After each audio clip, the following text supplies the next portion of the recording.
Bonjour, je suis Rachel Brunet, je suis la rédactrice en chef du Petit Journal New York et je remercie Barnes International de m'avoir invité à animer ce webinaire donc, sur le sujet de l'impact du Covid-19 sur le marché immobilier. Donc, pour parler de ce sujet, nous avons le plaisir d'avoir avec nous aujourd'hui Thibaut de Saint-Vincent, qui est le président de Barnes International. Bonjour Thibaut. Nous avons le plaisir d'avoir Christophe Bourreau, qui est donc le directeur associé de Barnes New York. Bonjour Christophe. Bonjour Rachel. Et nous avons le plaisir d'avoir Myriam Drio, qui est donc agent immobilier Barnes New York et spécialiste de l'immobilier commercial donc sur l'ensemble du territoire américain. Bonjour Myriam. Bonjour Rachel. Donc, pour présenter rapidement Barnes International, qui est aujourd'hui donc la première société internationale de luxe, d'immobilier de luxe, donc qui a été créée par Heidi Barnes et qui est présidée donc par Thibaut de Saint-Vincent depuis plus de 20 ans.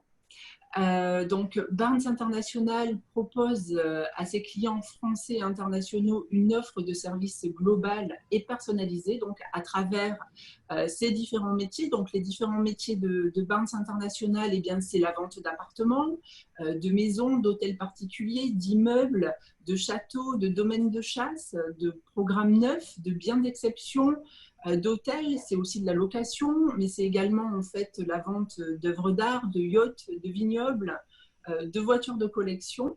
Donc Barnes, en quelques chiffres, aujourd'hui c'est près de 40 000 biens à vendre dans le monde. C'est 800 collaborateurs donc répartis dans 90 bureaux présents donc aux 4 coins du monde. C'est 170 000 clients et c'est aussi 60 destinations d'exception. Donc, quand on dit 60 destinations d'exception, on entend par là donc des grandes villes internationales aux plus beaux lieux de villégiature. Donc, Thibaut de Saint-Vincent, vous êtes le président de Barnes depuis plus de 20 ans. Vous avez plus de 30 ans d'expérience à la tête d'importants groupes immobiliers et vous êtes donc un expert de l'immobilier de luxe. Donc aujourd'hui, comme on disait, Barnes est présent dans 60 lieux d'exception. Comment se porte aujourd'hui, en pleine crise sanitaire, le marché de l'immobilier de luxe? Qu'est-ce que vous observez? Écoutez, bonjour à tous. Alors j'espère que vous êtes tous en sécurité et proches des vôtres. De mon côté, moi je vous parle de notre bureau de Miami qui est encore ouvert même s'il tourne au ralenti. Et où nous ne sommes pas encore en confinement. Alors, il y a ici un arrêt, si vous voulez, de 10 heures du soir à 5 heures du matin, un couvre-feu où on ne peut pas sortir. Voilà, donc effectivement, Barnes est présent dans une vingtaine de villes internationales, situées en Europe, aux États-Unis, dans une quarantaine de lieux de villégiature, situés également en Europe, aux USA, dans les Caraïbes et dans l'océan Indien. Donc, la crise du coronavirus, elle intervient dans un contexte qui était extrêmement favorable à l'immobilier international haut de gamme. Donc, depuis une dizaine d'années, en fait, globalement et partout dans le monde, la demande est supérieure à l'offre, avec toutefois des marchés qui diffèrent en fonction des données politiques, économiques ou de la conjoncture propre à chaque pays.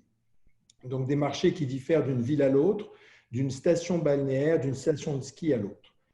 Ainsi, donc, le coronavirus est intervenu dans un marché euphorique à Paris et en France en général, dans un marché qui ne demandait qu'à repartir à Londres avec l'avènement du Brexit, dans un marché qui commençait à s'essouffler à Madrid malgré une demande très forte de la clientèle sud-américaine, dans un marché qui était en correction à la baisse depuis 2-3 ans à New York. Donc, on voit que la sortie de crise sera très différente, que ce soit à Paris, à Madrid, à Londres, à Lisbonne, à New York, elle sera également différente d'un lieu de villégiature à l'autre.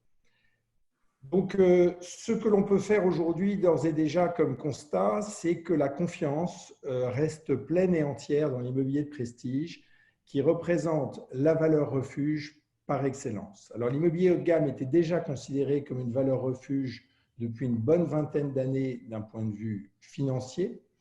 Mais avec la crise du coronavirus, tous ont pris conscience qu'avoir un bien de qualité bien placé avec de beaux volumes, dans une belle vue, une belle terrasse, ou un beau jardin, c'est le meilleur des refuges quand tout va mal.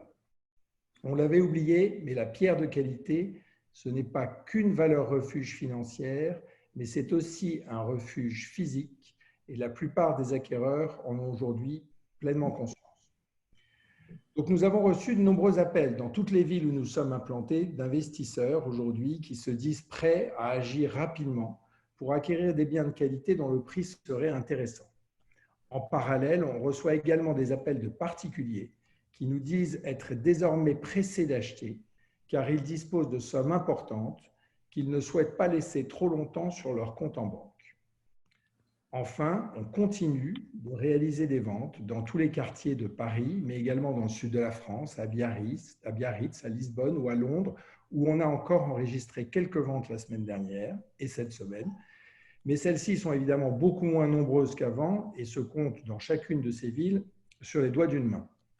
Mais cela nous permet de constater que l'immobilier haut de gamme survit malgré la crise. Alors, pour que vous compreniez mieux le comportement des acquéreurs, je vais vous décrire à titre d'exemple ce qui se passe actuellement à Paris, chez Barnes, étant entendu que Barnes est le premier acteur parisien.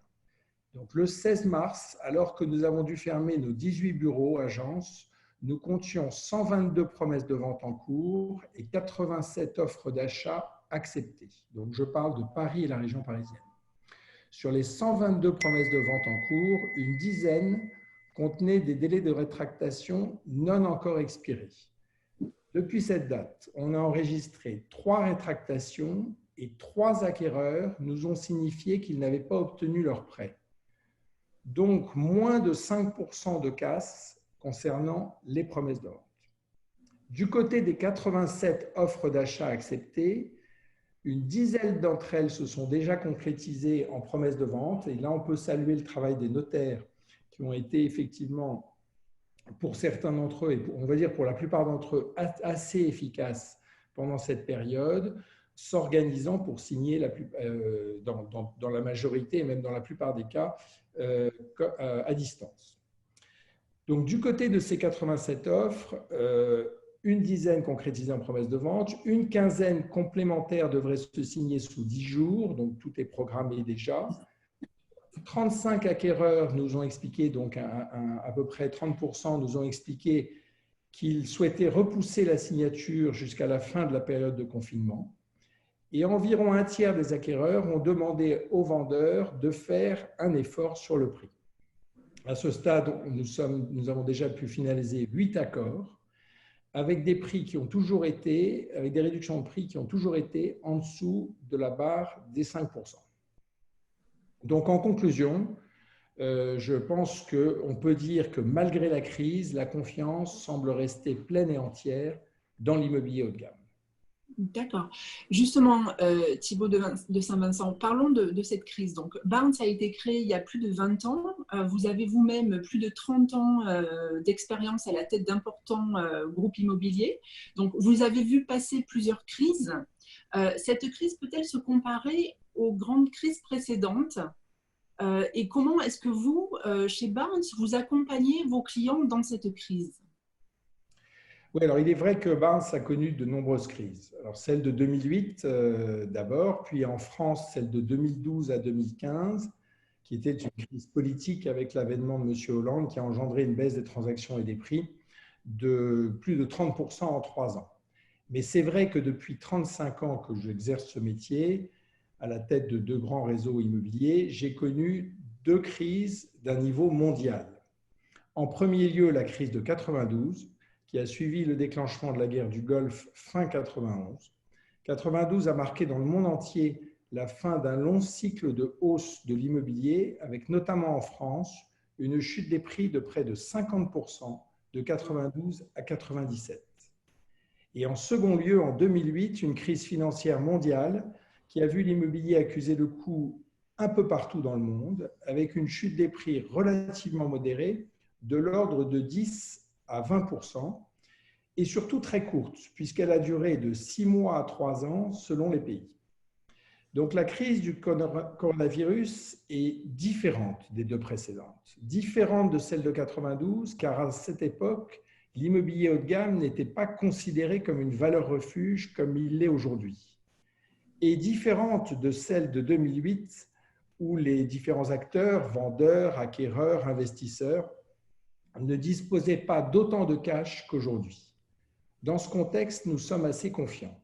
Nous anticipons, après la sortie de la période de confinement, un trou d'air de 3 à 6 mois, pendant lesquels il devrait y avoir une vraie chute des transactions, avec cependant quelques ventes de nécessité ou quelques achats d'opportunité.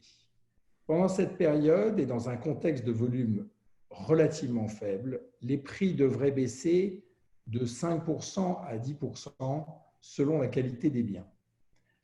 Après cette période, c'est-à-dire en fin d'année, qu'on estime vers le mois d'octobre ou novembre 2020, les transactions devraient repartir à un rythme plus soutenu et les niveaux de prix légèrement inférieurs au prix d'aujourd'hui. Évidemment, tout ça reste hypothétique, c'est une hypothèse, et c'est une hypothèse sur une sortie de confinement relativement proche, je dirais courant mai, dans l'idéal. Alors, comment Barnes accompagne ses clients pendant cette crise? Eh bien, les équipes de Barnes ont déjà commencé à le faire dans toutes les destinations où nous sommes implantés. Ainsi, je prends quelques exemples. Ce client russe qui nous a contactés la semaine dernière pour nous confier une quinzaine de biens qu'il possède en France, avec la nécessité de vouloir vendre avant la fin de l'année. Nous avons donc mis en place une équipe de 5 personnes pour réaliser des avis de valeur. Puis nous commencerons un processus d'appel d'offres auprès d'investisseurs intéressés dès la deuxième quinzaine du mois de mai 2020. C'est aussi tous ces acquéreurs engagés dans des promesses de vente inquiets par la situation, qui nous demandent conseil et que l'on accompagne en négociant pour eux parfois un effort auprès des vendeurs. C'est aussi ces familles qui possèdent plusieurs biens en France, aux États-Unis, en Italie, en Espagne, au Portugal, qui nous demandent de les aider à arbitrer pour leur permettre de récupérer des liquidités. C'est aussi ce client très endetté, propriétaire d'une trentaine d'appartements, qui nous demande de l'accompagner dans le cadre de sa négociation avec un ou plusieurs établissements bancaires. C'est enfin beaucoup d'acquéreurs ou de locataires qui ont besoin de se loger et qu'on accompagne au quotidien. Nous avons ainsi pu permettre à 5 familles de s'installer la semaine dernière dans une période où les déménagements nécessitent une autorisation administrative et où tout est compliqué. D'accord. Thibaut de Saint-Vincent, chez Barnes, vous avez une vision globale et mondiale du marché avec 90 bureaux dans le monde. Comment est-ce que cette vision globale vous aide à accompagner les clients et les investisseurs? Alors, c'est vrai que la force de Barnes, dans ce contexte de crise internationale qui touche tous les pays du globe sans exception, est d'être présent dans 15 pays et plus de 60 destinations. Donc, dans chacune de ces destinations, que ce soit à Saint-Barth, à l'île Maurice, à Saint-Tropez, à Marbella, à Biarritz, à Lisbonne, à New York, à Miami ou Los Angeles, Barnes dispose de directeurs qui sont autant d'experts locaux. Ainsi, au-delà de l'expertise du marché, ils ont tous accès à de belles opportunités et offrent un panel de services qui peuvent vous permettre de réaliser une acquisition en toute sérénité dans un pays qui n'est pas le vôtre. Ainsi, dans tous les bureaux où nous sommes implantés, nous accompagnons nos clients pour les conseiller sur le meilleur montage juridique, pour les aider à financer le bien, pour réaliser des travaux ou meubler l'appartement et éventuellement gérer leurs biens. Au-delà de l'immobilier résidentiel classique, comme vous l'avez dit, nous avons une expertise dans le domaine des vignobles, du golf, du yachting, mais aussi des hôtels qui sont particulièrement touchés par cette crise. C'est vrai que cette expertise locale, ce recul au niveau international nous permet d'apporter les meilleurs conseils à nos clients dans une période où il y a de quoi être dérouté. Donc voilà, alors écoutez, pardonnez-moi d'avoir été un peu long. Je vais peut-être maintenant laisser la parole à Christophe Bourreau et Yann Rousseau et toutes leurs équipes de New York qui vont vous parler plus spécifiquement de ce marché et peut-être un peu du marché américain en général. Mais enfin, il m'a semblé important de pouvoir vous présenter un état des lieux à partir de ce que nous vivons sur le terrain et alors que nous entrons tout juste dans cette crise. Voilà, je vous rappelle que je suis à votre disposition à tout moment, que vous pouvez me joindre par mail. Mon mail vous sera indiqué dans cette présentation, je vous le communique, tsv@barnes-international.com. et je reste naturellement à votre entière disposition. Voilà, bon courage et merci à tous. Merci Thibaut de Saint-Vincent. Je crois que vous nous quittez parce que vous avez justement un comité stratégique à rejoindre dans quelques minutes. C'est stratégique pour voilà, s'organiser maintenant sur la sortie de crise. Merci beaucoup. Merci, merci beaucoup. Merci Thibaut. Christophe, donc, nous allons maintenant parler plus spécifiquement donc, du marché new-yorkais. Donc vous, Christophe Bourreau, vous avez rejoint Barnes donc, au début de l'année 2008 et après avoir fait la promotion donc, de New York et de Miami auprès d'investisseurs depuis les bureaux de Paris, vous avez pris la direction donc, du bureau de Miami jusqu'en 2011 et en 2011 donc, vous êtes venu vous installer à New York pour ouvrir et développer donc, le bureau de Barnes New York.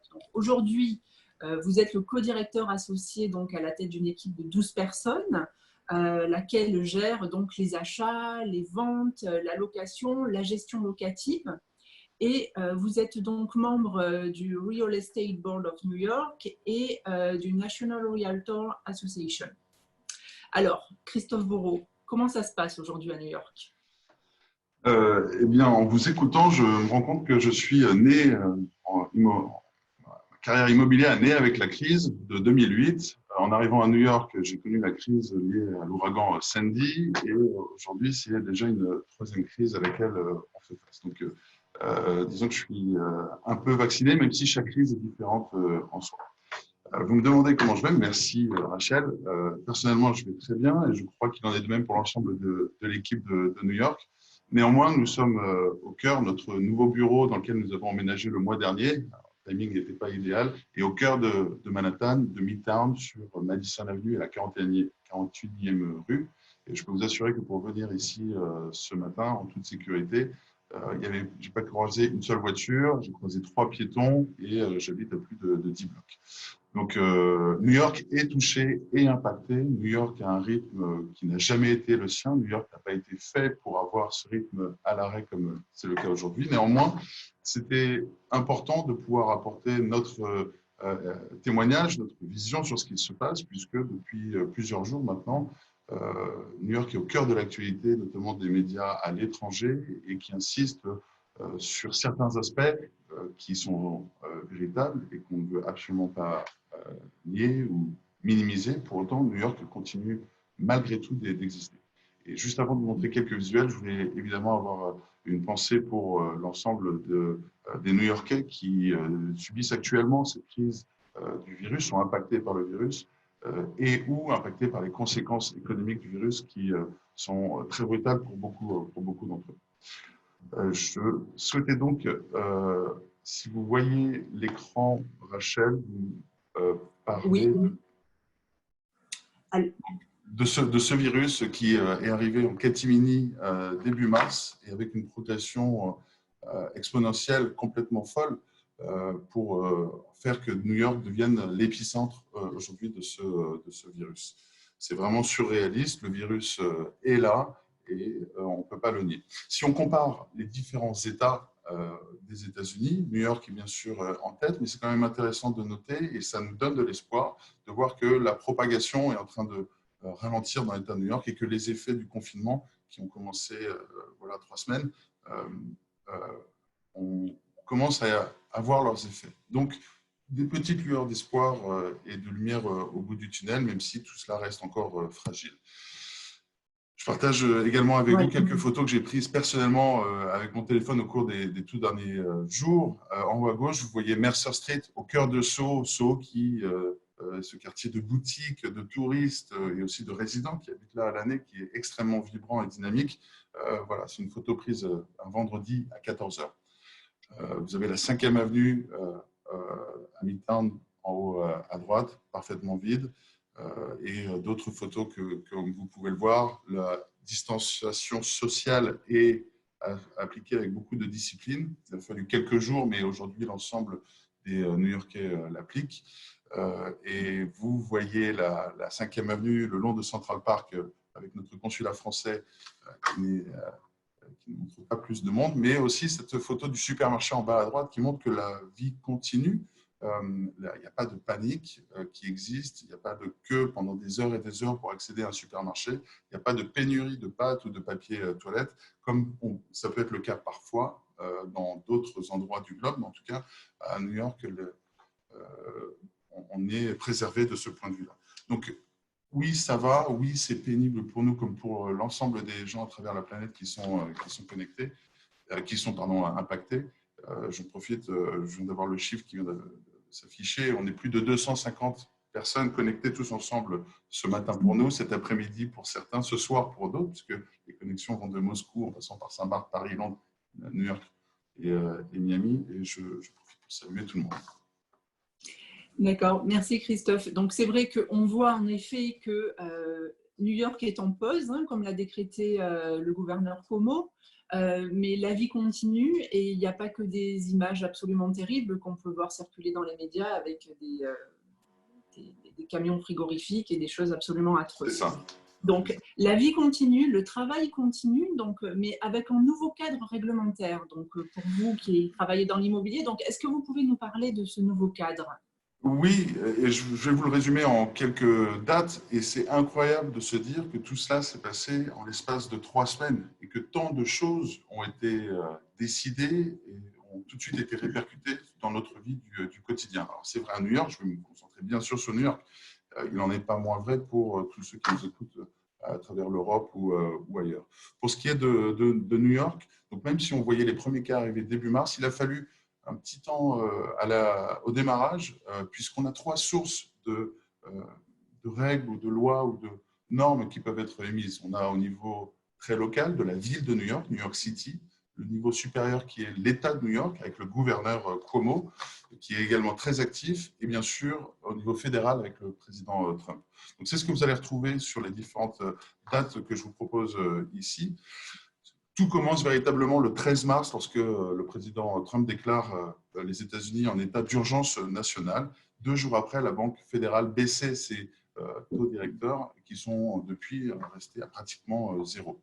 Le lendemain, au niveau de la ville de New York, le maire décide la fermeture de 1800 écoles. Ça impacte plus d'1 million d'étudiants et d'écoliers, évidemment les organisations pour les parents qui s'en suivent. Le lendemain, le maire de Blasio va aller plus loin en demandant la fermeture des restaurants, bars, théâtres, les shows de Broadway, les nightclubs ou les lieux de concert. Tout ce qui fait que New York est mis à l'arrêt à partir de cette date-là, du 17 mars.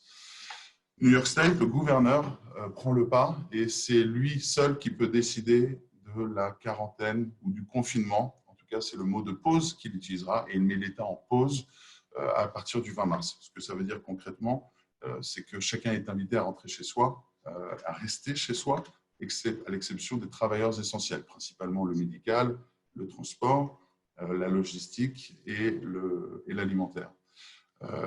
Ce qui veut dire que tous les business non essentiels doivent fermer.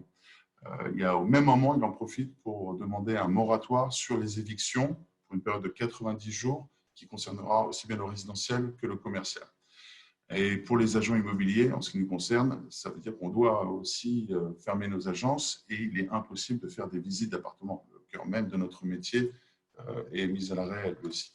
Quelques jours plus tard, une semaine, le gouvernement fédéral, grâce au Congrès, permet de faire passer cette loi du CARE Act qui va permettre de débloquer une enveloppe considérable de plus de 2 000 milliards de dollars qui va venir aider tous ces petits business, ces small business, ces indépendants, ces entrepreneurs.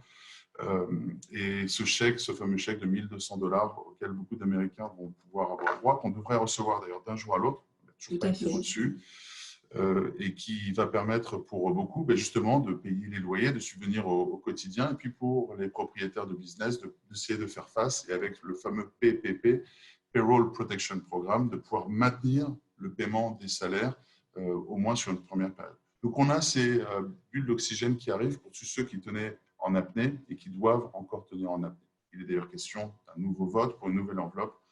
C'est en cours de discussion à Washington. Le 28 mars, concernant spécifiquement New York et au niveau fédéral, il y a une recommandation, pour citer Trump, très forte qui est émise par le CDC, cet organisme fédéral de la santé, pour demander aux New-Yorkais de ne pas sortir de l'État de New York et à ceux en dehors de New York de ne pas rentrer dans l'État de New York. Ça y est, 28 mars, New York est devenu l'épicentre et il faut agir en conséquence. 30 mars, l'arrivée du navire militaire qu'on a beaucoup vu sur les médias et qui vient soulager les hôpitaux en surcapacité, notamment pour prendre les patients non atteints du Covid-19.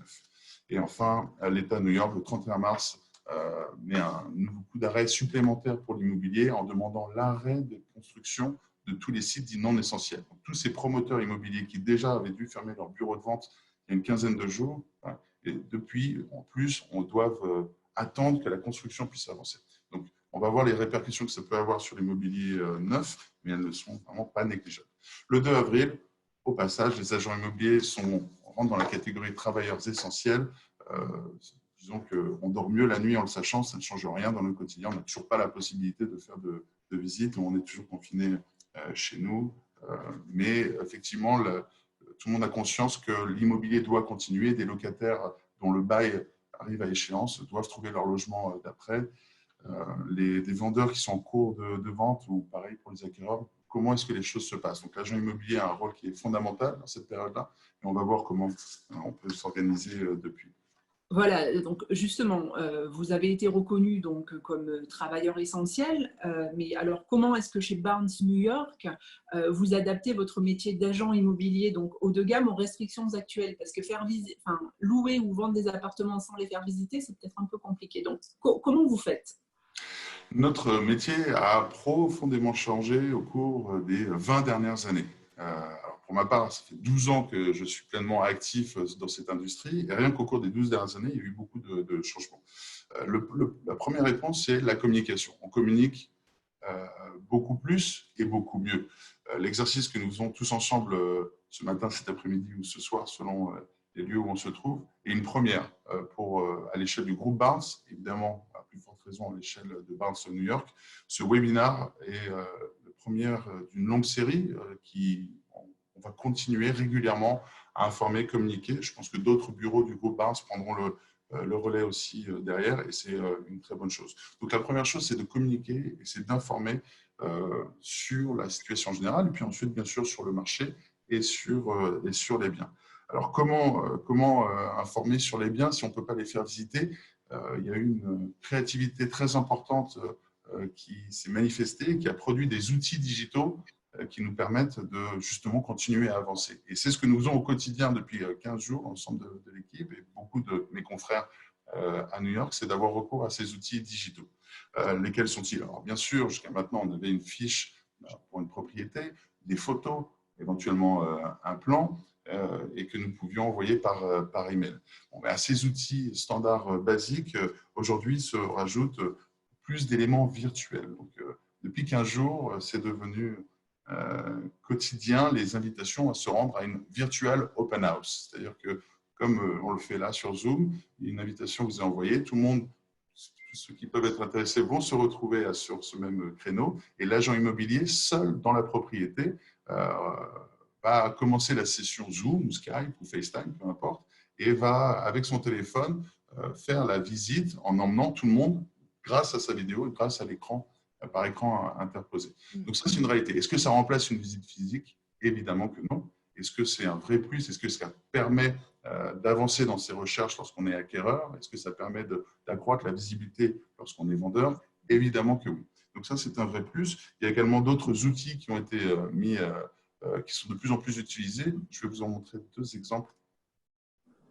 avec la connexion Internet. Il y a évidemment le recours à des vidéos. Alors, jusqu'à maintenant, les brokers immobiliers, pour beaucoup, quand ils avaient une vidéo, c'était principalement un diaporama de photos, avec une petite musique éventuellement de Beethoven.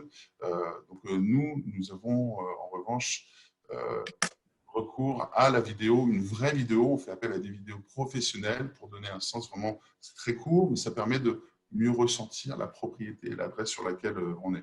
Là, ce que vous voyez, c'est une des propriétés que nous représentons, à titre d'exemple, présentée à 33 millions de dollars, qui est dans un immeuble de condominium, dans un immeuble de 2000, de l'Upper East Side, sur Park Avenue, avec une terrasse extraordinaire comme on le voit, et que des photos ne permettraient pas de mettre aussi bien en avant. Sur Duplex, j'en profite pour vous dire qu'elle a 7 chambres, une salle de cinéma privée. Il y a également un studio qui vient en CHU pour du personnel, pour un chauffeur ou pour des membres de la famille qui pourraient survenir. Donc, c'est typiquement un bien d'exception, tel que le décrivait Thibaut de Saint-Vincent tout à l'heure, qui n'est pas à même de subir de plein fouet la crise. Les propriétaires, vendeurs d'une telle propriété sont peu enclins à baisser leur prix et dans 5 ans, 10 ans, cette propriété aura toujours de la valeur. L'exceptionnel reste exceptionnel. Ce ne sont pas des modes. Donc, le recours à la vidéo est une chose et également le recours aux plans et aux visites en 3D. Qu'est-ce que ça veut dire? Là, vous voyez un plan relativement standard, sauf que dès lors qu'on le met en 3D, vous voyez qu'on peut beaucoup plus jouer avec. On peut mieux appréhender l'espace, les volumes, se projeter avec ses propres meubles et on peut aller jusqu'à se balader à l'intérieur de la propriété ou est-ce qu'on veut simplement en cliquant sur la souris. Et vous voyez qu'on a un vrai rendu de ce qu'est la vue lorsqu'on se tient debout dans l'angle de ce salon. Et vous pouvez vous balader comme ça un petit peu partout. On rentre dans la salle de bain et on voit quel est l'outil qui permet de faire ce genre de prise de vue. Donc c'est vraiment révolutionnaire. Ça fait plusieurs années que cet outil existe, mais c'est depuis 15 jours qu'on les voit utilisés de plus en plus. Et vous utilisez ces outils pour tous les biens que vous avez à la vente, à la location? On va l'utiliser de manière massive sur la quasi-totalité des biens. Alors, pour une location à 2, 3, 4 000 $, l'outil n'a pas de véritable besoin. C'est davantage pour les appartements qui ont des spécificités, si vous voulez mettre en avant un aspect plus qu'un autre, la vue, les finitions, les travaux que vous aurez réalisés. Donc, le mot d'ordre, c'est que oui, on va l'utiliser de plus en plus, mais ce n'est pas pour autant si systématique, parce que ce n'est pas utile. Donc, vous voyez ce type de nouveaux outils qu'on peut être amené à utiliser et qui permettent de poursuivre le métier et de maintenir le lien entre les acquéreurs et les vendeurs. D'accord. Alors, concernant les transactions en cours, dont celles qui étaient entamées juste avant que la pause ne soit décrétée par le gouverneur Cuomo, comment est-ce que ça se passe? Quel est l'impact de la crise sanitaire sur les transactions actuelles? Pour les personnes qui sont déjà sous contrat, c'est-à-dire qu'une offre aura été acceptée, suite à quoi un contrat aura été signé, j'ai envie de vous dire que ces contrats ont vocation à aller jusqu'au closing, sans en être perturbés. La question se posera s'il y a des possibilités de sortie du contrat, notamment au travers de conditions suspensives. La première d'entre elles étant souvent la condition suspensive de prêt. Ça peut éventuellement amener à un nouveau tour de discussion.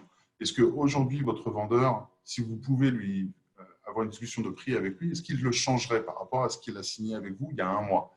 Pas nécessairement. Peut-être qu'il y a un mois, vous avez déjà eu une très belle négociation et qu'aujourd'hui, le marché n'a pas baissé en l'espace de 2 ou 3 semaines de 15, 20 ou 50%. On n'est absolument pas dans ce cas de figure. Le marché n'a ni augmenté ni baissé depuis 15 jours. On n'a aucune vision et visibilité de ce qui se passe sur les chiffres. On sait que ici, une offre à moins 15% va être acceptée, mais c'est un cas spécifique pour un acheteur, ce vendeur spécifiquement. Ici, à moins 10%, une autre au prix. Et ça, c'est juste au cours des 3 dernières semaines. Il nous faudra 3 à 6 mois pour voir vraiment l'impact que ça peut avoir sur les prix, sur les chiffres officiels tels qu'ils sont enregistrés. Donc, pour cet acheteur qui est sous contrat avec un vendeur, il faut se poser 2 questions. Est-ce qu'il a la possibilité d'en sortir, oui ou non? Poser la question à l'avocat, relisser le contrat. Et s'il a la possibilité d'en sortir, est-ce que ça vaut le coup de l'utiliser, cette possibilité? Ce n'est pas nécessaire. Après, comment est-ce que le closing va se faire? C'est vrai que traditionnellement, le closing, c'est un acheteur, un vendeur, un avocat de chacune des 2 parties, éventuellement la banque, les agents immobiliers. On est une petite dizaine autour de la table le jour du closing. C'est évidemment quelque chose qui est totalement proscrit aujourd'hui avec les règles de distance sociale. Donc, le digital, là aussi, vient aider les situations à avancer et il est possible que tout se fasse à distance. La partie technique qui nécessite que les signatures soient authentifiées, ce qu'on appelle aux États-Unis la notarisation ou l'utilisation d'un public notary qui doit en personne vérifier que c'est bien telle personne qui signe ce document. Mais le gouverneur Cuomo, à la fin du mois de mars, a pendant un mois permis que les authentifications se fassent comme ce que nous sommes en train de faire là, par vidéo interposée, ce qui facilite grandement le processus. Et nous avons d'ailleurs eu notre premier virtual closing la semaine dernière qui s'est passé sans aucun accroc. Félicitations. Donc, depuis quelque temps, le marché immobilier est défavorable aux vendeurs. Donc, quelle est la réaction des vendeurs depuis le début de la crise sanitaire? Alors, il faut distinguer les deux types de vendeurs. Les premiers qui sont les promoteurs immobiliers qui, eux, sont dans une situation qui leur était déjà un peu compliquée. C'est une situation qui devient encore plus compliquée. Et puis ensuite, il y a les vendeurs particuliers dans l'ancien, j'y reviens dans une seconde. Pour ces promoteurs immobiliers, il faut bien comprendre que sur le cycle qu'il y a eu depuis une dizaine d'années, depuis 2012, le marché a été très, très porteur et on était en cours d'inventaire sur les années 2013, 14, 15. Donc, beaucoup de promoteurs, à ce moment-là, assez logiquement, mécaniquement, entament des nouveaux projets de développement pour répondre à cette demande importante et avec une offre qui est insuffisante. Le fait est que le temps de construction est relativement long à New York. Les tours sont aussi relativement grandes, parfois à plus de 80-90 étages. Et ils sont un peu tous arrivés au même moment sur la période 2015, 16, 17. Et d'autres continuent à arriver. Et à ce moment-là, la demande était déjà un petit peu plus disparate, alors que tous ces biens neufs, ces nouvelles constructions du gamme et de l'ultra haut de gamme arrivaient au même moment. Donc, un inventaire très, très important s'est constitué à ce moment-là et a eu du mal à se résorber encore jusqu'à aujourd'hui. Donc, déjà, les promoteurs, depuis un an et demi, négocier là où ils ne négociaient pas du tout jusqu'à il y a 2 ans. Alors, soit c'était un peu sur le prix, soit c'était sur des frais de transaction. Bon an, mal an, jusqu'à il y a un an, on pouvait négocier autour de 5% du prix.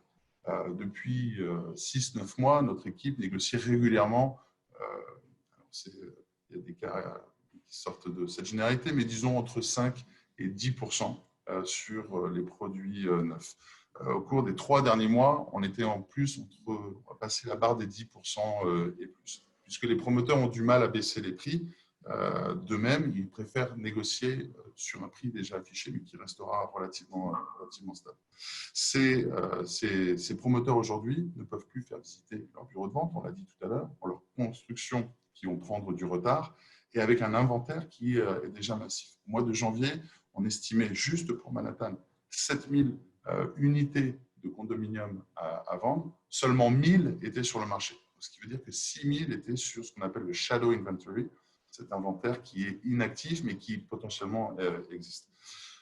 En un mot commençant, ces promoteurs immobiliers aujourd'hui vont faire des remises comme ils n'en ont pas fait depuis 2008, 2009, 2010, ces années où, comme vous le disiez tout à l'heure, j'étais à Miami, me faisais également des transactions à New York, où c'était vraiment une période de grande négociation avec les promoteurs. Et donc de très belles opportunités. Pour ce qui est de l'ancien, et je sais que ça concerne beaucoup de personnes qui nous écoutent et nous regardent ce matin, là aussi, je crois qu'il est important de faire 3 catégories. Vous avez ces propriétaires de biens d'exception, comme celui qu'on a vu en vidéo, ou ces biens que décrivait tout à l'heure Thibaut de Saint-Vincent. Ces propriétaires-là n'ont pas de besoin de vendre, et pour la plupart d'entre eux, et soit leur bien va être retiré du marché, soit grâce aux outils de visibilité et de communication internationale, on va pouvoir aller mettre ce bien, le proposer à des acquéreurs haut de gamme ou qui se trouvent sur la planète. Mais je dirais que ce n'est pas la majorité des vendeurs. La majorité des vendeurs, c'est bien sûr le vendeur dit classique qui, lui, était déjà sur le marché ou s'apprêtait à mettre son bien sur le marché et qui, avec ce coronavirus, met le projet à l'arrêt et est davantage inquiet, circonspect. Quel va être l'impact sur les prix? Je vous disais que quelques offres à 10, 15, 20% étaient passées au cours des 2-3 dernières semaines. Ça ne définit absolument pas le marché d'aujourd'hui. On n'est pas sur un marché qui a baissé de 10, 20 ou 25%. J'insiste vraiment sur ce point-là, puisque c'est une question que tout le monde a en tête. Le marché aujourd'hui n'a pas baissé, le marché n'a pas de définition. Pour autant, sur ces vendeurs-là, on a quand même quelques quelques éléments chiffrés qui nous permettent de voir que si l'on compare le mois de mars de 2020 avec le mois de mars des années précédentes jusqu'à 2011, vous le voyez ici, on a 50% de nouveaux mandats qui sont arrivés sur le marché en mars 2020, on a 50% en moins qu'en mars 2019. Toutes les 10 là, ce sont des vendeurs qui allaient se mettre sur le marché et qui se retiennent. C'est un départ manqué pour cette saison. Pourquoi je parle de saison? Puisque le deuxième trimestre à New York est très important pour la commercialisation d'un bien. C'est là où le plus grand nombre, chaque année, de transactions a lieu. C'est entre avril et, disons, le début du mois de juillet. Donc, au mois de mars, vous mettez sur le marché et vous essayez d'avoir le bon acquéreur qui correspondra sur ce deuxième trimestre. Donc, le mois de mars a fait ce départ manqué et on voit que 50% de vendeurs en moins, de nouveaux vendeurs en moins par rapport à l'année dernière. Et entre le début du mois de mars et la fin du mois de mars, 30% des vendeurs ont retiré leur mandat. Donc, on est vraiment dans des situations pour ces vendeurs-là du wait and see. Et combien de temps ça va durer? Évidemment, il est impossible pour moi ce matin d'en donner la réponse. Tout dépend de ce confinement, combien de temps il va durer et des aides financières au niveau de la ville, de l'État et du gouvernement qui vont pouvoir être apportées. Et puis ensuite, vous avez le troisième type de vendeur, le vendeur qui, lui, doit vendre, il sera très motivé et qui restera sur le marché et enverra des signaux relativement clairs au marché au travers de la communauté des brokers pour dire qu'il considérera très sérieusement toute offre qui lui sera transmise. Donc, c'est là où on peut s'attendre à des transactions d'opportunités avec des discounts importants. D'accord. Donc, on est clairement sur un marché favorable donc, pour les acheteurs. Et justement, ce qui concerne cette troisième catégorie de vendeurs, quand on est acheteur, est-ce qu'on peut négocier aujourd'hui plus fermement, en fait, ce type de produit, par exemple? Alors vous allez penser que j'ai une passion pour les catégories, Rachel, mais si je veux faire là aussi 3 ou 4 catégories pour ces acheteurs, puisque tout le monde n'a pas le même projet et la même vocation. L'acheteur qui est sous contrat, on en a parlé tout à l'heure, est-ce qu'il a la possibilité d'en sortir? Et si oui, est-ce que ça se justifie? Disons que celui-ci, nous l'avons traité tout à l'heure. L'acheteur, le primo-accédant ou l'acheteur de résidence principale, typiquement, c'est un acheteur qui aujourd'hui se met en retrait, lui aussi dans une position d'attentisme et de wait and see pour pouvoir mieux appréhender quelle va être la suite du marché. Est-ce que c'est un marché qui va rester gelé pendant plusieurs semaines, peut-être plusieurs mois? Quelle peut être la conséquence derrière? Typiquement, est-ce que tous les vendeurs vont mettre leurs biens sur le marché au même moment? Inventaire important et donc baisse des prix, quasi inévitable et mécanique, ou bien au contraire, est-ce que beaucoup de vendeurs ne se remettront pas tout de suite sur le marché et attendront des jours meilleurs, peut-être 2021, peut-être 2022, auquel cas l'inventaire restera relativement constant et on n'est pas obligé de s'attendre à une baisse des prix importante. En revanche, vous avez des acheteurs aujourd'hui, et c'est davantage des acheteurs, disons, de résidences secondaires ou de pied-à-terre, et aussi d'investisseurs. On travaille énormément avec les family office. Beaucoup sont connectés avec nous d'ailleurs ce matin aussi et je les salue.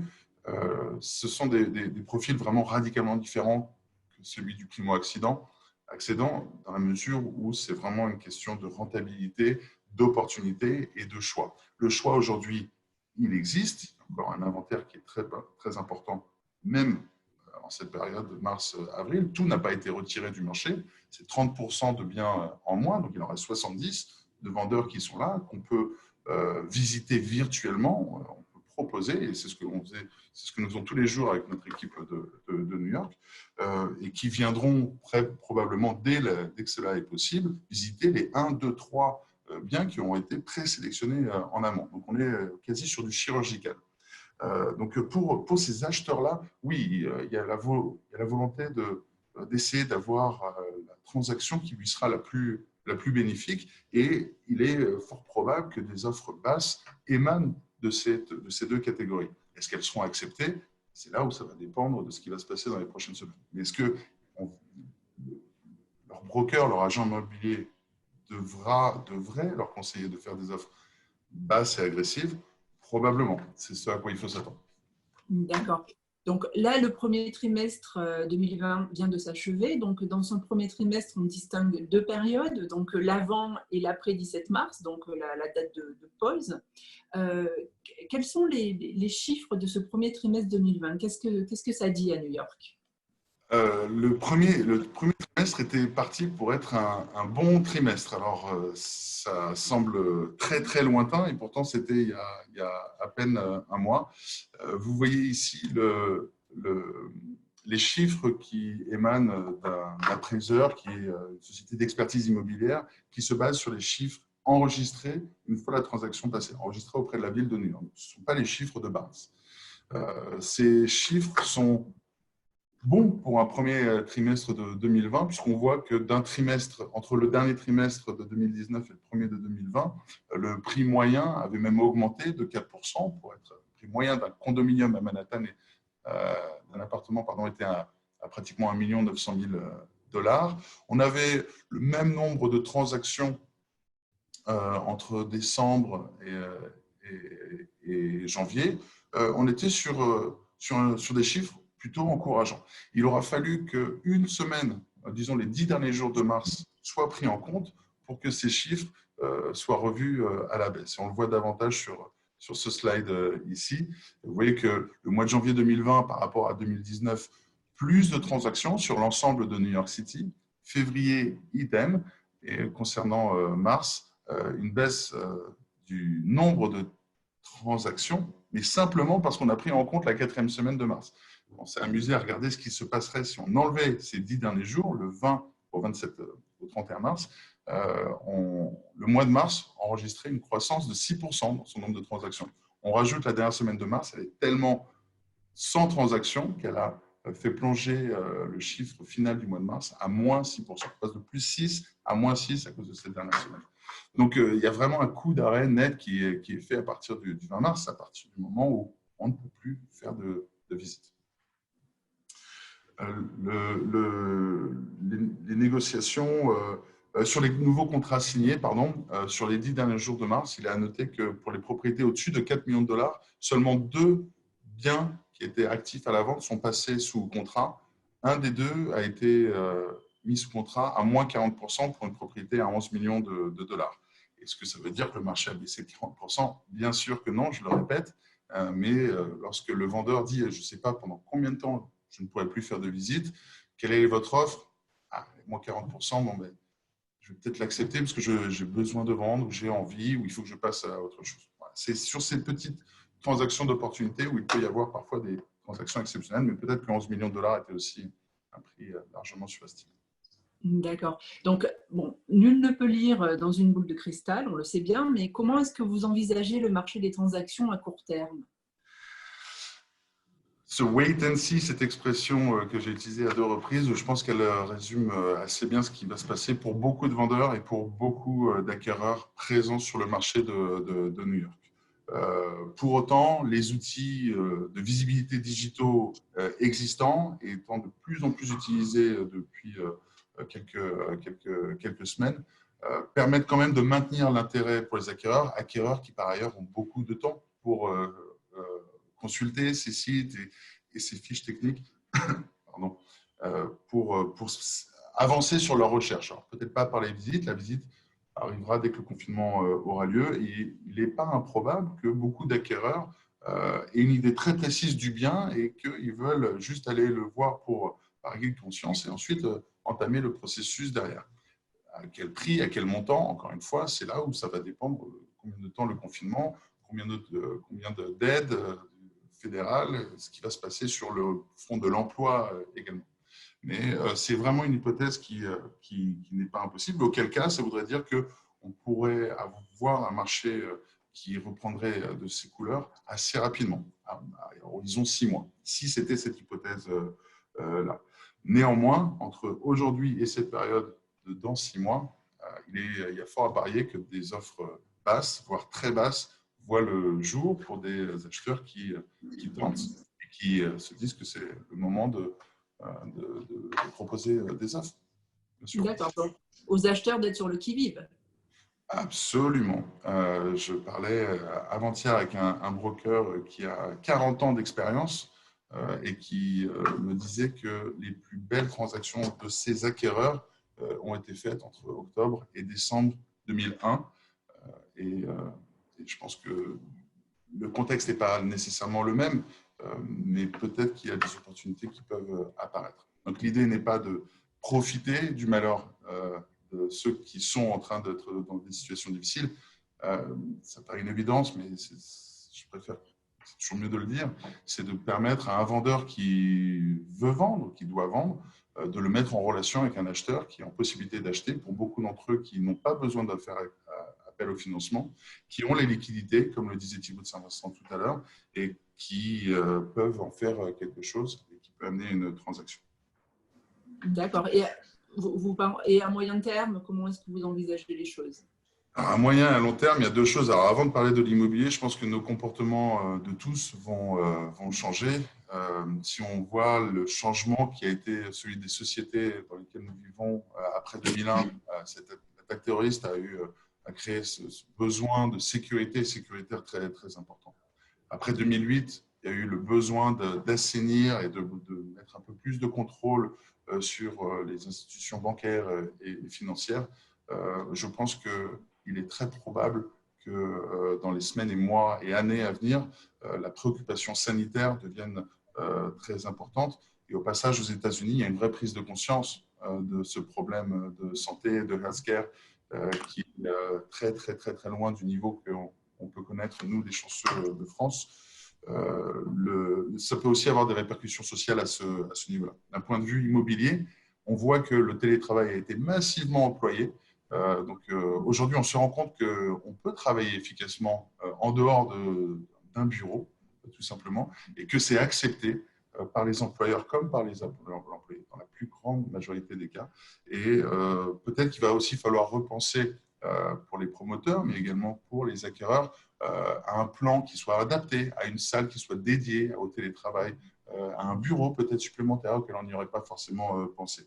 Ça, c'est la première chose. La deuxième chose aussi qui pourrait impacter l'immobilier à moyen et long terme, c'est le besoin d'espace. Thibaut en a dit un mot tout à l'heure, mais c'est vrai que dans de nombreuses conversations que nous pouvons avoir avec nos clients, l'idée de se dire qu'un chez-soi, c'est bien, mais de pouvoir aller en cas de besoin, si une autre crise sanitaire demain arrive, de ne pas être confiné et coincé dans un espace trop restreint, trop petit, et au contraire de pouvoir avoir des espaces extérieurs, un jardin et sortir de sa zone restreinte.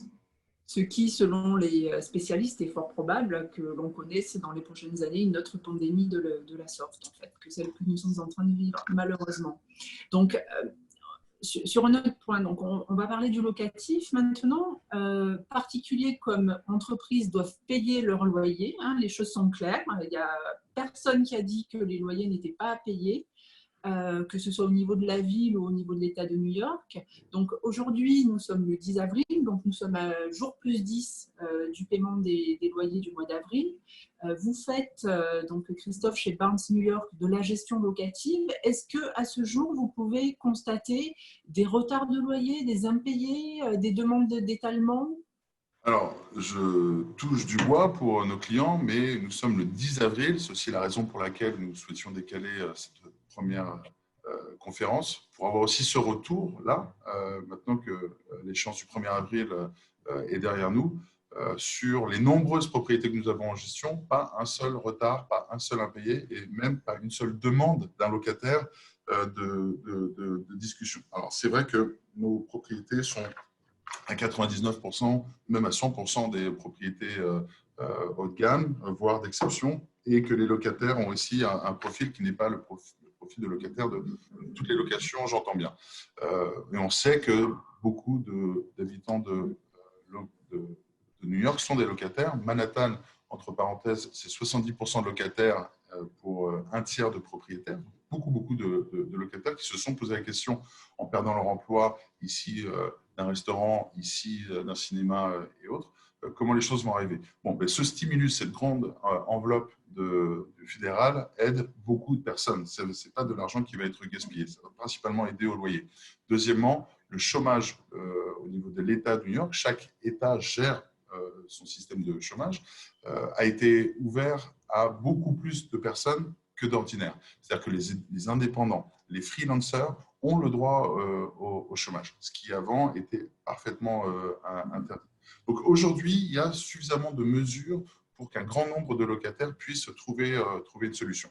Néanmoins, ici et là, il peut y avoir des discussions et tout le monde, toutes les autorités et appellent au bon sens, le maire comme le gouverneur, pour que le propriétaire fasse preuve de flexibilité et discute avec son locataire lorsque un tel problème de loyer surviendrait, éventuellement pour réfléchir à un échelonnement ou rediscuter, si la période s'y prête, à un renouvellement du bail. Vous savez qu'à New York, le bail standard est de 1 an et que pour beaucoup, on peut dire, bon, mais sur ce mois-là, peut-être que le loyer ne sera pas dû, mais le prochain bail ne sera pas de 12 mois, mais on pourra le considérer sur 13 mois. On peut s'arranger comme cela, ou alors sur un échelon. Donc, c'est vrai qu'aujourd'hui, le gouverneur Cuomo se refuse à suspendre l'obligation de payer les loyers, et en un sens, tant mieux, parce que ce serait vraiment, il irait vraiment sur une trajectoire, une route dont nul ne connaît l'issue si on partait de là. Néanmoins, il y a au niveau des autorités des possibilités de lever les paiements de mortgage, de les suspendre, là aussi en les rééchelonnant. D'accord. Et bon, encore une fois, on ne peut pas lire dans une boule de cristal, mais quels effets est-ce qu'on peut attendre à court et à moyen terme sur le marché locatif? Est-ce que les prix vont monter, ils vont baisser? Qu'est-ce que ça va être plus difficile de trouver un appartement? Comment ça va se passer? Sans pouvoir le garantir, bien sûr, mais je pense assez probable que le marché locatif restera dynamique, que la demande va rester forte, voire se renforcer, notamment avec ces acquéreurs qui vont mettre de côté leur projet d'achat dans le contexte actuel ou dans leur contexte actuel et resteront sur le locatif. La démographie de New York et de Manhattan reste croissante depuis des années et des années. Donc la demande existe, elle est forte. Je pense qu'avec une demande importante, ça maintiendra un niveau de loyer au niveau proche de celui qu'on a aujourd'hui, voire certains imaginent qu'il pourrait repartir à la hausse. Je ne sais pas si on va parler de hausse ou de baisse, mais dans un cas comme dans l'autre, je pense qu'elle sera réduite si elle existe, mais qu'en tout cas la demande restera forte. Ce qui peut vouloir dire pour les investisseurs une rentabilité accrue dans le cas où on serait sur une baisse de prix de 5-10%, ou dans le 9, 10, 15, 20%, avec des niveaux de loyer qui, eux, restent importants. Ça va bien sûr optimiser et accroître leur rentabilité locative. D'accord. Donc, une dernière question, Christophe. Donc, plutôt qu'un retour à la vie d'avant, il faut se préparer à une nouvelle normalité, c'est ce que disent les experts scientifiques. Donc, cette crise pourrait transformer les comportements et les manières de travailler donc, des agents immobiliers en ce qui vous concerne. Comment est-ce que vous vous préparez à ça chez Barnes New York? Comment on se prépare à une nouvelle manière de travailler? Il sera sûrement un nouveau futur, une nouvelle normalité. Je pense que, encore une fois, ces outils digitaux sont déjà aujourd'hui dans notre quotidien. Je pense que ça va aussi avoir pour effet de restreindre les accès aux appartements et aux visites. Aujourd'hui, lorsqu'on va visiter un appartement qui est occupé par des locataires ou par des propriétaires, on venait juste un petit peu perturber leur rythme et leur agenda. Aujourd'hui, potentiellement, on est à un risque de propagation, de porteurs de germes. Et donc, il faudra que ces visites soient peut-être un peu plus limitées, avec des acheteurs qui soient plus qualifiés et un projet de ces acheteurs qui lui-même soit plus qualifié. Ce que ça veut dire, c'est que le travail de l'agent immobilier doit être plus approfondi et que tout le travail de qualification doit être mené proprement et professionnellement. Et je dirais aussi que l'expérience de l'agent immobilier avec lequel vous travaillez va être décisif dans les semaines, les mois à venir, et que l'expérience est clé dans les périodes qui s'annoncent devant nous. D'accord. Merci Christophe. Myriam Driot, on va parler maintenant du marché de l'immobilier commercial. Donc, Myriam, vous êtes agent immobilier au sein de Barnes New York. Donc, vous apportez votre expertise sur l'immobilier commercial à travers le territoire américain, pas seulement New York. Pas seulement New York. Donc, vous êtes installé à New York depuis plus de 25 ans. où vous supervisez donc les acquisitions commerciales pour un groupe de conseil qui collabore avec Barnes. Donc, vous êtes membre du Real Estate Board of New York, du Urban Land Institute, et vous êtes membre donc de la Chambre de commerce franco-américaine. Merci Myriam d'être avec nous. Donc, vous êtes spécialiste de l'immobilier commercial. Qu'observez-vous donc sur ce segment depuis le début de la crise sanitaire ? Bonjour à tous. Alors, côté immobilier commercial, on était aussi parti sur un trimestre très fort, comme le résidentiel. Et depuis la pandémie, pareil, on constate un ralentissement, je dirais, mais nos clients restent engagés et le marché reste quand même actif. Alors, ce que je veux dire par là, c'est que, et je peux parler de cas concrets, si on est sur un deal qui est déjà à un stade avancé, à la signature de contrat ou à la due diligence, pour laquelle en général on engage, on sous-contracte un acteur local pour ça. C'est vraiment là une analyse physique détaillée du bien. Donc si on en est à ce stade-là, les choses continuent d'avancer avec potentiellement un décalement de la clôture effective du dossier. Exemple concret, un deal sur lequel on travaille dans le New Jersey. Nous avons pu faire la visite du site littéralement le 13 mars et on vient de signer le contrat et là on est sur le point de démarrer la phase due diligence avec un closing on pense fin mai par exemple. Donc, à l'inverse, si c'est un deal qui commence à peine avec un client qui est peut-être aussi qui n'est pas aussi familier avec le marché américain, les choses avancent beaucoup plus lentement. Donc, on reste optimiste, on reste réaliste, mais optimiste. D'accord. D'après vous, est-ce que pendant et après cette crise sanitaire, certains secteurs vont tirer leur épingle du jeu ? Oui, c'est certain que certains secteurs vont pouvoir bénéficier de cette crise.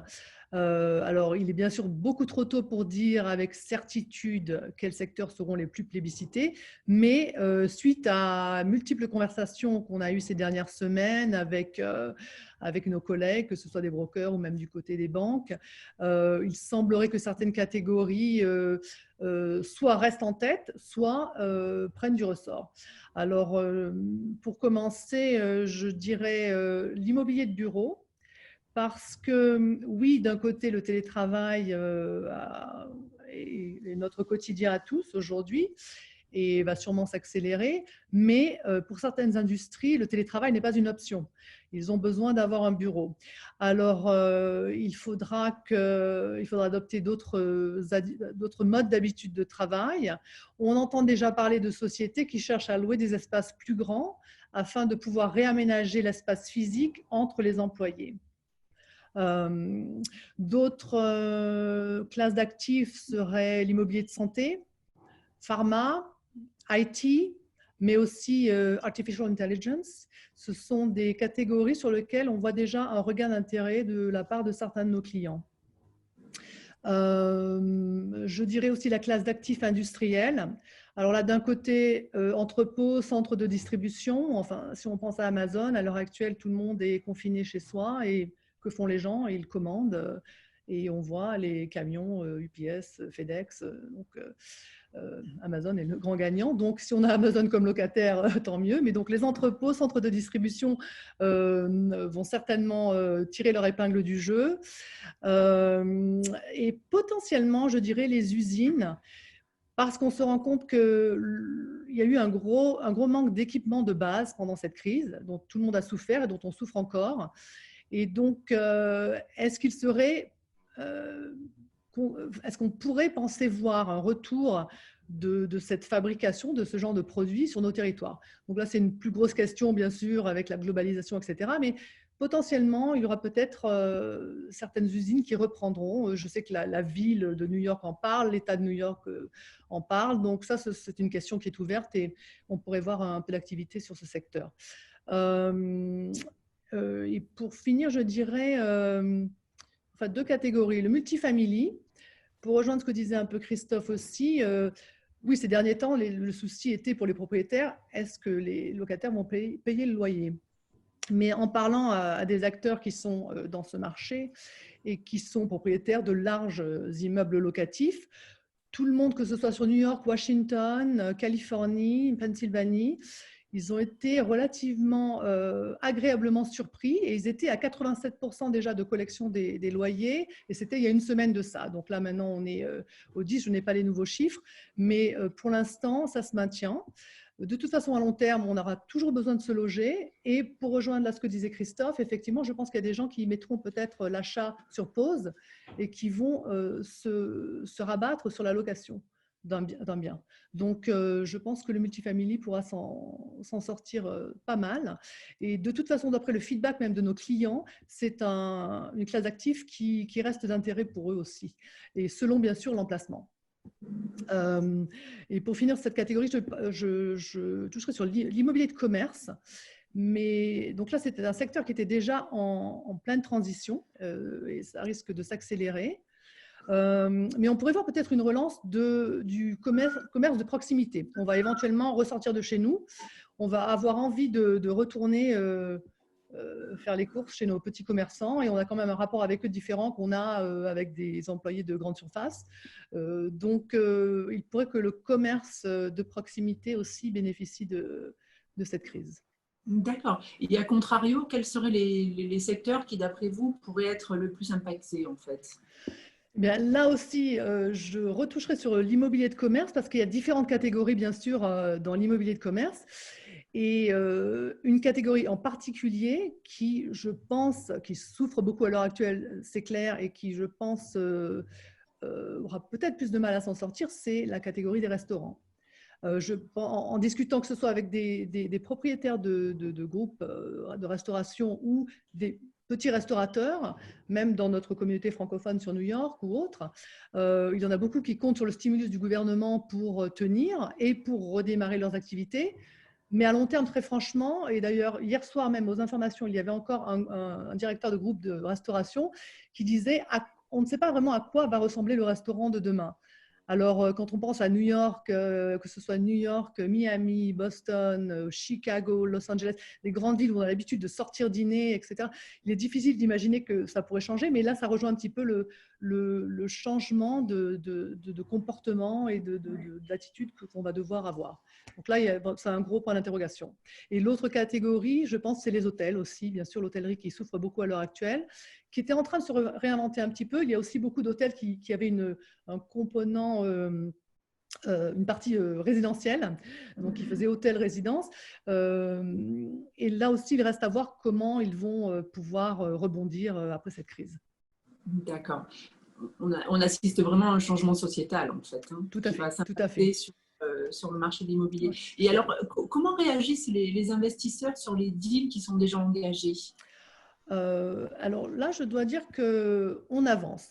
L'ensemble de nos investisseurs ont quand même une approche plutôt positive. Une fois de plus, on reste réaliste, mais ils ont quand même une approche plutôt positive. Je veux dire qu'ils étaient intéressés par le marché américain avant la crise, ils le restent pendant la crise et ils le seront encore après la crise, parce qu'essentiellement, ils sont sur le long terme. Donc pour eux, on se rend bien compte qu'on traverse quelque chose que nous n'avons pas vécu avant. Ça n'a rien à voir avec les crises précédentes. C'est une crise sanitaire. On n'a jamais vraiment tous vécu cela globalement de cette façon. Donc, ils sont ici pour le long terme. Donc, on avance. Une fois de plus, ils sont déjà engagés, comme je le disais tout à l'heure. Ça dépend du stade auquel se trouve le deal. Mais si c'est déjà bien avancé, on avance et on s'attend simplement à un petit délai au niveau de la clôture. D'accord. Justement, parlons financement. Comme vous venez de dire, Myriam, donc, la crise de 2020, la crise sanitaire n'est pas celle de 2008, où on avait vraiment une crise financière. Le nerf de la guerre reste de savoir comment se positionnent les banques donc, aux côtés de leurs clients. Donc, Christophe, vous êtes en contact avec des institutions bancaires. Quel est leur positionnement? Comment est-ce qu'elles suivent leurs clients? Je me suis entretenu avec eux quasi quotidiennement et avec différentes banques. Alors dans notre cas, on est le nombre de banques qui peut apporter un financement pour des non-résidents américains sont assez limités. Il y en a quelques-unes quand même, parmi elles HSBC, ce n'est pas la seule, mais celles avec lesquelles j'ai pu m'entretenir ils sont sereins, disons. Ce n'est pas du tout la même situation qu'il y a 10 ans. Sur la partie crédit, ils ne voient pas aujourd'hui de raison de réduire le crédit. Ils ne sont pas méfiants. C'est vrai qu'ici et là, j'entends que le mot d'ordre en interne, c'est de se focaliser sur la clientèle existante, toujours laisser la porte ouverte pour de nouveaux crédits, de nouveaux clients, sans rajouter de critères de sélection supplémentaires, mais peut-être avec un regard un peu plus poussé sur les critères déjà mis en place, notamment sur le ratio d'endettement que celui-là. Mais globalement, ils nous disent on n'a jamais eu autant de liquidité, Christophe, il n'y a pas de raison d'être inquiet. Et les appraisals, donc les expertises immobilières ont lieu, elles reviennent sur les chiffres sur lesquels on les attendait. Donc, 2008 n'est absolument pas ici aujourd'hui dans ses effets de financement, de crédit, d'emprunt hypothécaire et de mortgage. Concernant les taux, la Banque fédérale, on l'a dit tout à l'heure, l'a réduit au maximum. On est déjà pratiquement à zéro. Ils ne peuvent pas faire beaucoup plus. C'est toujours intéressant de voir que les banques mettent un petit peu de temps pour répercuter cette baisse de leur côté. Mais c'est aussi comme ça qu'elles gagnent de l'argent. Et on peut s'attendre à ce que les taux des banques baissent un petit peu, justement pour prendre en compte cette baisse qui a déjà eu lieu au niveau de la Fed. Ou alors, et ça c'est la version plus pessimiste, elle pourrait repartir à la hausse. Si le marché finalement se porte relativement bien, il pourrait repartir à la hausse là aussi avec une volonté de gagner un petit peu plus d'argent. Les banques restent un commerce cherchant du profit.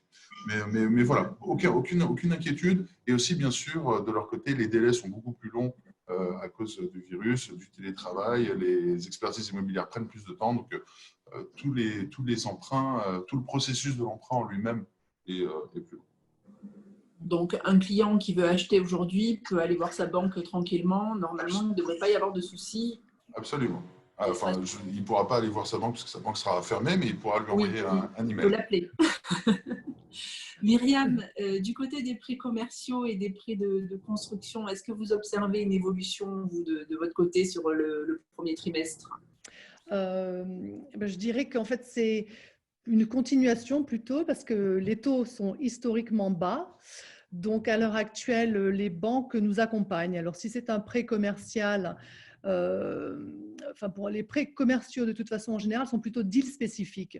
Donc, que ce soit un client existant de la banque ou non, parce qu'on travaille avec énormément de clients qui ne sont pas sur le territoire des États-Unis, pour l'instant, ils nous ont assuré qu'il n'y avait pas de soucis. Ils continuent de nous accompagner. Je parlais à un contact d'ailleurs il y a 2-3 jours qui est chez Morgan Stanley par exemple, et il me disait que même avec il y a une volatilité énorme sur les marchés, même en l'espace d'un jour, mais on ne s'attend pas à ce que la Fed rehausse les taux d'intérêt, donc ça va rester très bas et comme le disait Christophe, la liquidité est là, donc pas de souci de ce côté-là. Pour ce qui est des prêts de construction qui eux sont en général fournis par les banques commerciales,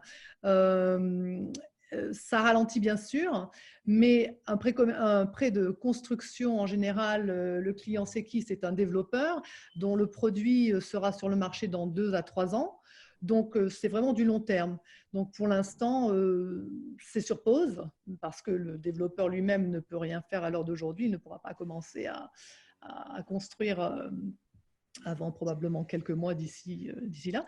Donc, c'est sur pause, mais les banques se tiennent prêtes à suivre le client dans cette démarche aussi. D'accord, merci. Je ne sais pas si on a le temps pour des questions. Je ne sais pas s'il y a eu des questions, c'est peut-être un peu juste. Peut-être Rachel, qu'on pourra, parce que c'est vrai qu'on est un petit peu hors délai, on pourra discuter avec le petit journal, peut-être faire une édition spéciale questions qui n'auraient pas été répondues, soit en vidéo, soit par l'article. Et puis aussi, bien sûr, les questions peuvent nous être adressées directement à Barnes par email ou par par téléphone. Il y avait près de 200 participants aujourd'hui. Donc, bien sûr, c'est important pour nous de remercier l'ensemble des personnes qui se sont connectées avec nous aujourd'hui. Merci beaucoup. Et c'est une première. Surtout, merci beaucoup à vous, Rachel, d'avoir participé à ce premier exercice avec plaisir. pour nous. Merci, Myriam. Merci aussi au Petit Journal. Merci à French District. Merci à French Morning, à tous ces médias qui font vivre la communauté française ici. Et je pense qu'on va probablement mettre cette vidéo, si tout le monde est d'accord, sur une chaîne de YouTube ou en tout cas sera accessible par la suite. Et on indiquera à ceux qui s'étaient inscrits et connectés par email comment pouvoir la re-regarder pour ceux qui le souhaitent. Merci à tous. Merci Myriam. À tout à l'heure. Christophe, merci Rachel. Merci. Au revoir. Merci, au revoir.